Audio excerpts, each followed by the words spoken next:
Assalamualaikum warahmatullahi wabarakatuh. Perkenalkan, nama saya Resulfia. Saya perwakilan dari kelompok 8. Saya di sini akan menjelaskan materi tentang keterampilan mengajar kelompok kecil dan perorangan. Baik, yang pertama yaitu adanya pengertian kelompok kecil dan perorangan. Keterampilan mengajar kelompok kecil ini dan perorangan itu merupakan suatu bentuk pembelajaran yang kemungkinan guru memberikan perhatian terhadap setiap peserta didik yang menjalin hubungan lebih akrab antara guru dan peserta didik. Dengan melakukan kegiatan ini mungkin guru lebih akrab dan dekat dengan siswa dan mendapatkan perhatian terhadap siswa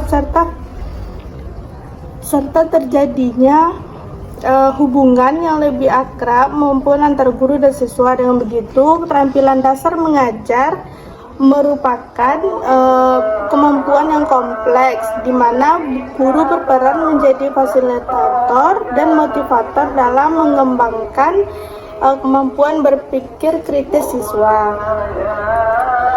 Menurut Sohofa, keterampilan mengajar kelompok kecil itu merupakan bentuk pengajaran apabila guru menghadapi banyak siswa, di mana kelompok kecil itu terbatas, yaitu kisaran 3-8 orang setiap kelompoknya. Ada beberapa hakikat pengajaran kelompok kecil menurut Sofa. Yang pertama, terjadinya hubungan interpersonal yang baik antara guru dengan siswa dan antar siswa. Ini berarti terjadinya hubungan yang positif, saling menghargai, dan penuh empati antara guru dan siswa, serta di antara siswa lainnya. Hubungan ini menciptakan lingkungan belajar yang nyaman, kondusif, sehingga siswa merasa dihargai, didengar, dan didukung. Yang kedua, siswa belajar sesuai dengan apa yang dibutuhkan. Ini mengacu pada prinsip pembelajaran yang berpusat pada siswa, atau bisa disebut student centered learning, di mana setiap siswa itu diperlukan sebagai individu dengan kebutuhan, gaya belajar, dan kecepatan belajar yang berbeda. Yang ketiga, siswa akan memperoleh berbagai bantuan dari guru disesuaikan dengan apa yang dibutuhkannya. Ini mencerminkan pendekatan pembelajaran yang diferensif, di mana guru memberikan bantuan, arahan, dan sumber daya belajar yang berbeda pada setiap siswa berdasarkan kesulitan yang ada. Terus yang keempat, melibatkan siswa dalam membuat rencana pembelajaran.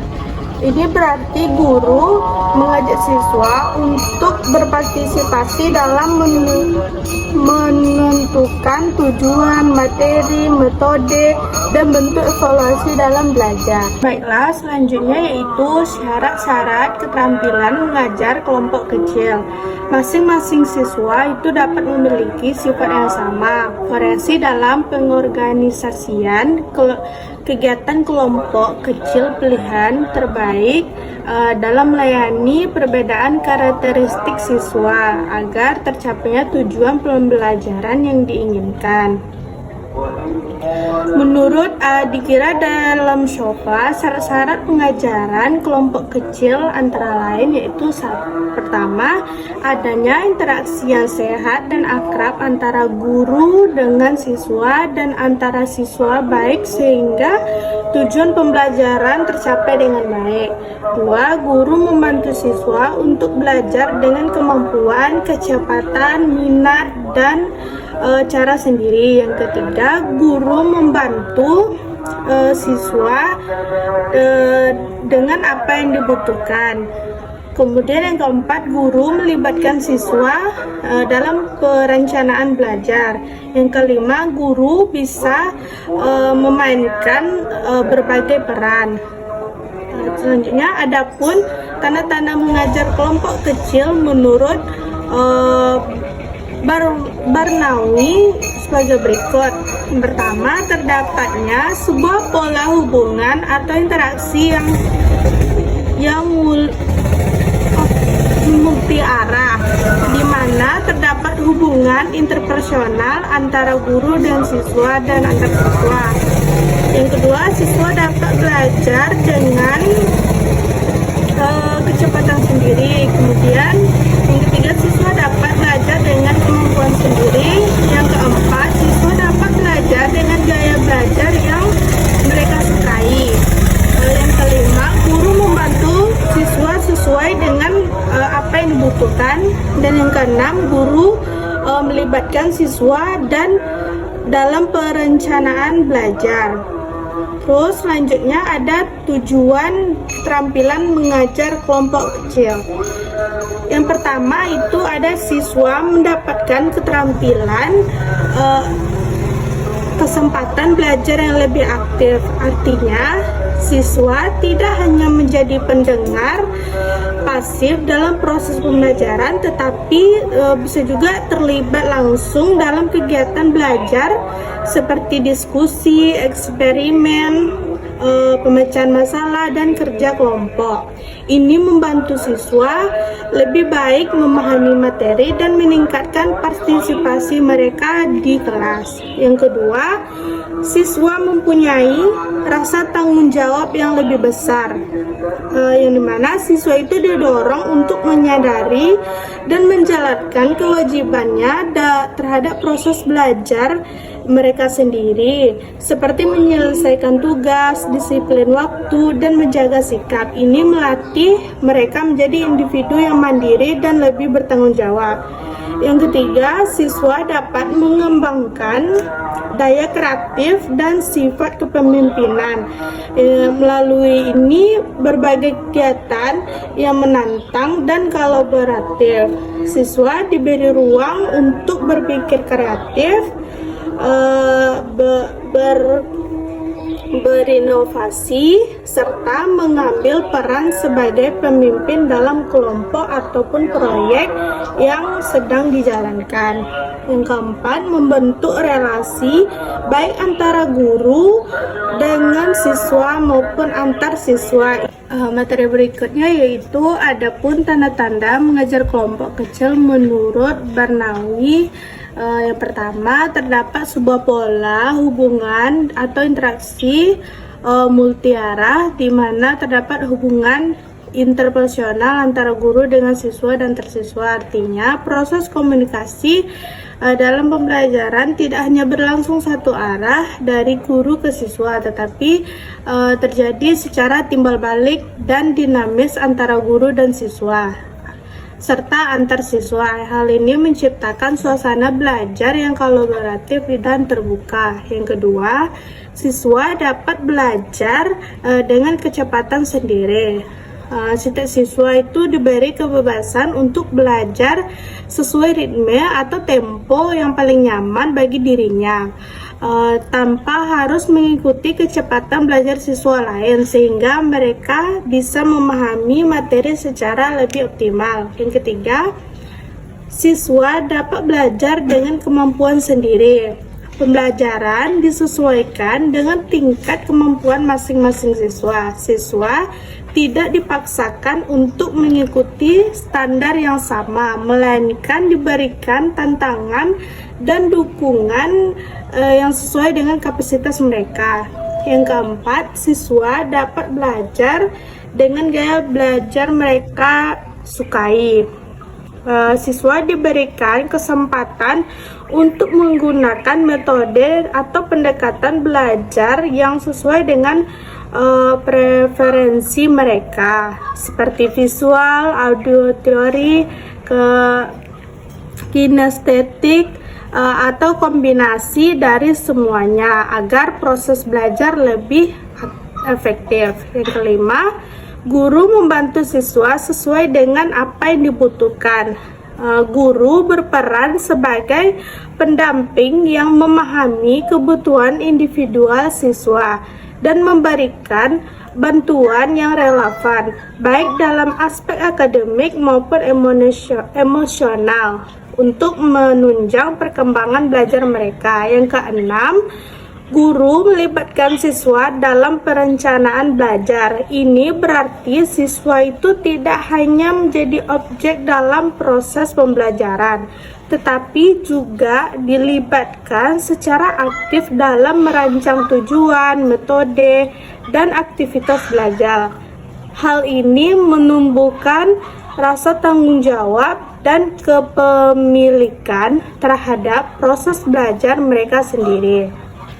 Selanjutnya, tujuan keterampilan mengajar kelompok kecil. Hasibuan dan Wardani IGK dalam Barwani berpendapat bahwa yang pertama, siswa mendapatkan kesempatan belajar yang lebih aktif, dari mana siswa tidak hanya menjadi pendengar pasif dalam proses pembelajaran, tetapi terlibat langsung dalam kegiatan belajar seperti diskusi, eksperimen, pemecahan masalah, dan kerja kelompok. Ini membantu siswa lebih memahami materi dan meningkatkan partisipasi mereka di kelas. Yang kedua, siswa mempunyai rasa tanggung jawab yang lebih besar. Siswa didorong untuk menyadari dan menjalankan kewajiban mereka terhadap proses belajar mereka sendiri, seperti menyelesaikan tugas, mendisiplin waktu, dan menjaga sikap. Ini melatih mereka menjadi individu yang mandiri dan bertanggung jawab. Yang ketiga, siswa dapat mengembangkan daya kreatif dan sifat kepemimpinan. Melalui berbagai kegiatan belajar yang menantang dan kolaboratif, siswa diberi ruang untuk berpikir kreatif, berinovasi, serta mengambil peran sebagai pemimpin dalam kelompok atau proyek yang sedang dijalankan. Yang keempat, membentuk relasi baik antara guru dan dengan siswa dan antar siswa. Ini berarti terciptanya suasana belajar yang harmonis dan saling menghargai, di mana guru menjadi fasilitator yang mendukung siswa, serta siswa saling bekerja sama dan menjalin hubungan yang positif satu sama lain. Adapun tujuan keterampilan mengajar kelompok kecil menurut Suwarna dalam Barwani yang sebagai berikut. Yang pertama, guru dapat meningkatkan kualitas pembelajaran yang baik melalui dinamika kelompok. Yang kedua, siswa mendapatkan kesempatan dalam memecahkan dengan berlatih cara hidup secara rasional dan demokratis. Yang ketiga, siswa mendapat kesempatan untuk mengembangkan semangat gotong royong dan sikap sosial. Yang keempat, berdasarkan pendapat beberapa ahli, peneliti mengambil kesimpulan bahwa keterampilan mengajar kelompok kecil adalah membentuk interaksi lebih baik antara guru dengan siswa maupun antar siswa. Dari berikutnya yaitu unsur-unsur pembelajaran kelompok kecil dan perorangan. Berikut ini dikemukakan beberapa aktivitas atau komponen yang dapat dilakukan oleh guru untuk memberi layanan pembelajaran secara optimal melalui pendekatan kelompok kecil dan perorangan. Yang pertama, adanya peran guru sebagai motivator, yaitu guru memposisikan diri sebagai penggerak yang membutuhkan semangat dan kekuatan belajar bagi siswa. Dengan cara itu, siswa dirangsang dan didorong untuk melakukan aktivitas belajar sesuai dengan kemampuan maupun gayanya masing-masing. Sebagai fasilitator, yaitu guru yang menciptakan lingkungan pembelajaran yang kondusif sehingga dapat menunjang kelancaran pembelajaran bagi siswa. Yang C, organisator pembelajaran, yaitu mengelola kegiatan pembelajaran dengan cara merencanakan yang baik, melaksanakan pengawasan sehingga proses pembelajaran dapat berjalan secara efektif dan efisien. Yang D, multi metode dan media. Guru dalam mengajar tidak hanya terpaku pada satu jenis metode atau media tertentu, akan tetapi untuk memfasilitasi terjadinya belajar bagi setiap siswa yang memiliki perbedaan itu, guru melayaninya melalui penggunaan metode dan media secara bervariasi. Yang E, pola interaksi pembelajaran, yaitu komunikasi pembelajaran hendaknya dikembangkan dengan jalinan komunikasi interaktif. Melalui komunikasi interaktif, siswa tidak hanya sebagai pendengar atau penerima informasi pembelajaran yang disampaikan oleh guru, akan tetapi juga sebagai pembelajaran yang aktif. Yang kedua, karakteristik mengajar kelompok kecil dan perorangan.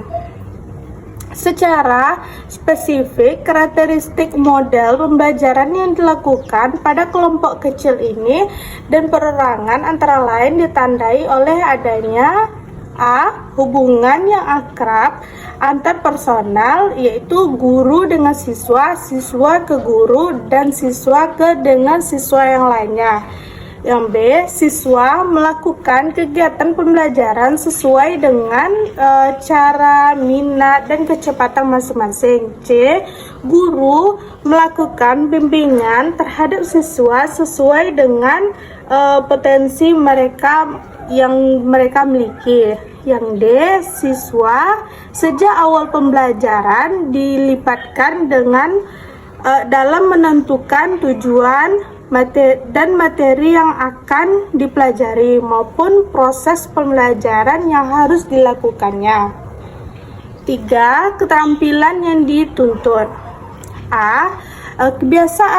Kebiasaan guru mengajar dengan lebih baik banyak menggunakan pendekatan klasikal. Tentu saja dalam hal-hal tertentu harus melakukan adaptasi atau penyesuaian keterampilan sesuai dengan karakteristik pendekatan kelompok kecil dan perorangan. B. Mengidentifikasi topik pembelajaran. Harus diingat setiap topik materi memiliki karakteristik yang berbeda-beda. Dalam hal ini ada topik materi yang efektif dengan model pembelajaran secara klasikal, dan ada juga pola yang lebih efektif dengan pendekatan pembelajaran kelompok kecil dan perorangan. C. Pengorganisasian, yaitu dituntut keterampilan mengorganisasikan setiap unsur atau komponen pembelajaran seperti siswa, sumber materi, waktu, media yang dibutuhkan, pendekatan dan metode yang akan digunakan serta sistem evaluasi. D. Memberikan kulminasi, yaitu setiap kegiatan pembelajaran kelompok kecil dan perorangan harus diakhiri dengan kegiatan kulminasi, misalnya dalam bentuk membuat rangkuman, pemantapan, laporan, dan sebagainya. E. Mengenal secara personal, yaitu guru untuk dapat mengajar melalui pendekatan perorangan dengan efektif harus mengenal pribadi, karakteristik siswa secara umum, dan lebih baik secara lebih mendalam. Materi selanjutnya, komponen keterampilan mengajar kelompok kecil. Dalam proses kegiatan pembelajaran, guru harus menguasai berbagai komponen keterampilan dalam mengajar kelompok kecil.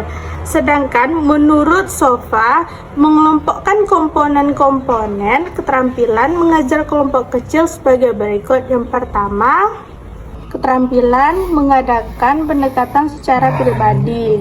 Prinsip pengajaran kelompok kecil salah satunya adalah terjadinya interaksi yang baik dan lebih sehat akrab antara guru dan siswa. Hal ini terwujudnya apabila guru mempunyai keterampilan berkomunikasi yang baik secara pribadi dalam kelompok.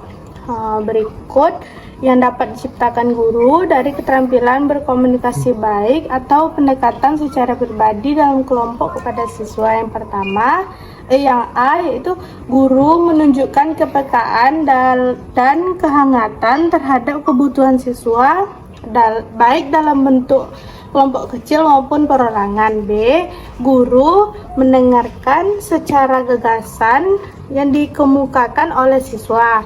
C, guru memberikan tanggapan positif terhadap buah hasil pikiran siswa. D, guru membangun hubungan saling mempercayai antar siswa. E, guru menunjukkan kesiapan dalam membantu siswa. Yang kedua, keterampilan mengorganisasi. Guru sebagai organisator yang memonitor dan mengatur aktivitas pembelajaran dari awal sampai akhir pembelajaran selama kegiatan kelompok kecil berlangsung. Hal ini guru memerlukan keterampilan sebagai berikut.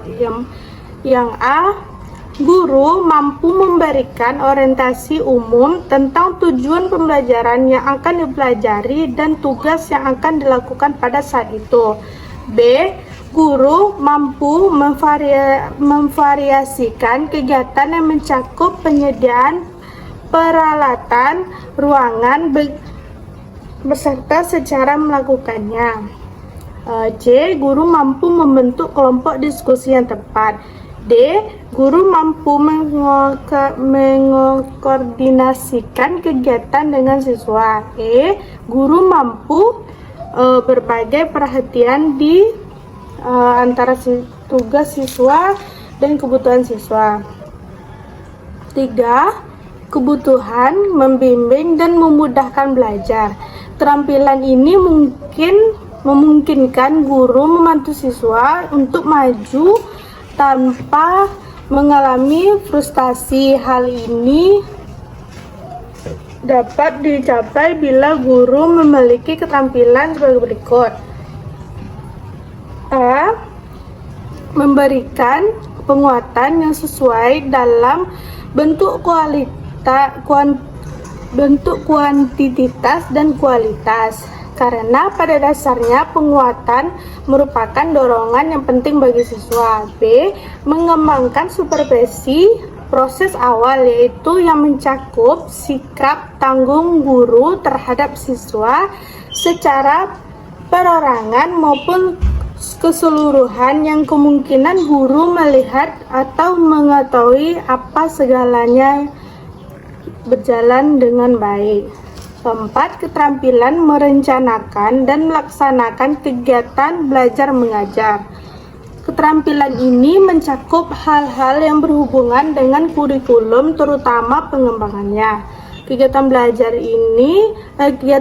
mengajar ini mencakup A, membantu siswa menentukan tujuan pelajaran yang dapat dilakukan dengan diskusi atau menyediakan bahan-bahan yang menarik yang mampu menstimulasi siswa untuk mencapai tujuan tertentu. B, merencanakan kegiatan belajar bersama siswa yang mencakup kriteria keberhasilan, langkah-langkah kerja, waktu, serta kondisi belajar. C, bertindak atau berperan sebagai penasehat bagi siswa bila diperlukan. Hal ini dapat dilakukan dengan cara berinteraksi aktif. D, membantu siswa menilai pencapaian dan kemajuan sendiri.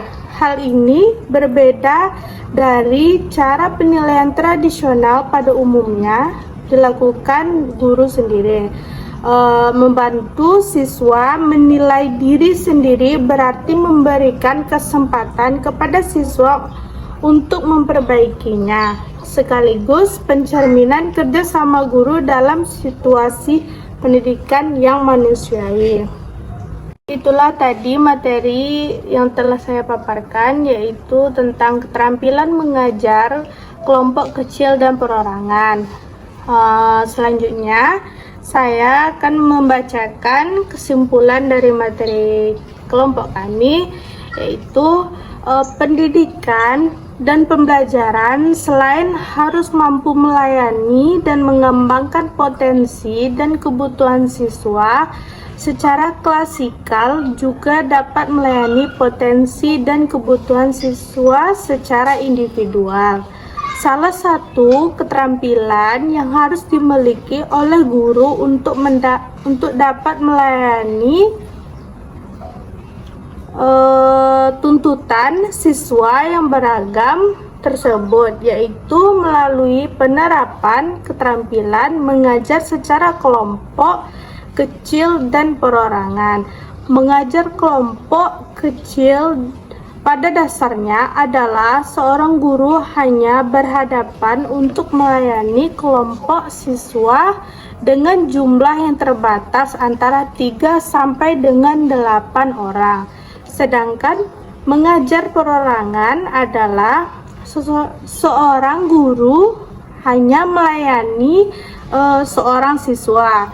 Keterampilan mengajar kelompok kecil dan perorangan yaitu keterampilan yang dituntut dari guru untuk melakukan kegiatan pembelajaran yang disesuaikan dengan karakteristik siswa dan disesuaikan dengan potensi, minat gaya, dan kebutuhannya.